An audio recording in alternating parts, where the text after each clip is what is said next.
코로나19 자녀 백신 예약이 카카오톡과 네이버를 통해 가능해졌습니다. 일일이 유선 전화를 통해 접종 가능 여부를 확인해야 했던 이전의 번거로움이 크게 해소된 건데요. 하지만 실제로 예약을 해서 접종을 하기까지는 결코 쉽지 않다고 합니다.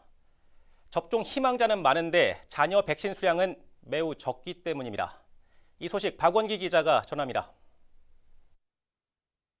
지난 27일부터 카카오톡과 네이버를 통해 코로나19 자녀 백신 예약 서비스가 가능해졌습니다. 카카오톡 앱의 샵탭에 자녀 백신이라는 항목이 추가됐습니다. 이를 터치하면 사용자 주변의 접종 가능 병원과 자녀 백신 수량이 표시됩니다.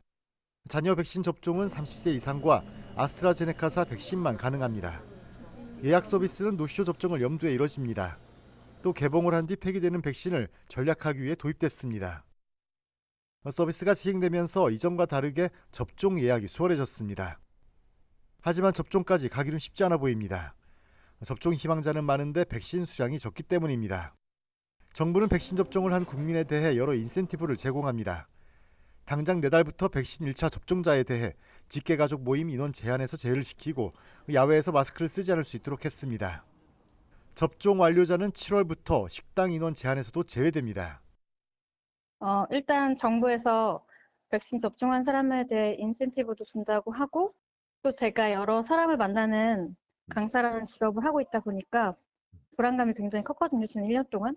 그래서 추가 자녀 백신을 맞을 수 있다는 걸 듣고 좀 일주일 전부터 좀 많이 알아봤어요. 하지만 백신 수량은 한정돼 있습니다. 병원에서는 사전 예약자가 접종하지 않은 경우에만 접종 가능 백신을 등록합니다. 여기에 정부의 인센티브로 노쇼 접종이 크게 줄 것이라는 관측입니다. 백신 등록을 자녀 백신을 등록해야 하는데 그게 지금 안 되고 있어서 그래요. 전화 해가지고 온 사람들은 다 맞고 가세요. 있는 환자분들도 만약에 물어봐가지고 맞는다고 하면은 놔드리고. 한편 접종률을 높이기 위해 오는 7월부터도 화이자사 백신 접종이 용이해집니다. 백신 보관 시설 등을 갖춘 동네 의원에서도 화이자 백신 접종이 가능해지도록 했습니다. BTV 뉴스 박원기입니다.